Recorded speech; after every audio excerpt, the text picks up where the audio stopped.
Welcome to the Rim Break Rodeo. We hope this video helps. In this video, I will explain how to study science more effectively. Easy guide. Start by setting a simple, repeatable routine that primes your brain for focus. Organize a small study kit with a notebook, pens, and reference cards. Use short, timed sessions to build momentum and reduce fatigue. Mix reading with active problem solving and quick self-explanations to deepen understanding and recall when you need it most. In this video, I will explain how to study science more effectively. Easy guide.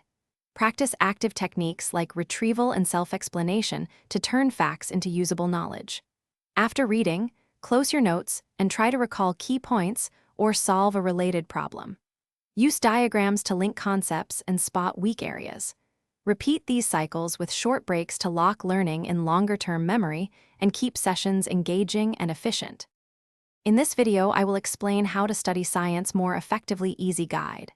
Quick recommendation for busy students. Use leak-proof meal prep containers to save time on dinners and snacks between study sessions. They make it easier to stick to a routine and avoid interruptions for cooking, which means more focused study hours. If you find the video helpful, please subscribe and like. Check the description for the link and deals. Now let's get back to the video. In this video, I will explain how to study science more effectively. Easy guide. Focus on solving problems that force you to use core concepts, not just recognize them. Space out your reviews so you revisit material at growing intervals to strengthen recall. When you make errors, take time to understand why and correct your mental model. This approach turns short practice into lasting competence and reduces last-minute cramming anxiety. Thanks for watching. Consider subscribing if we helped you.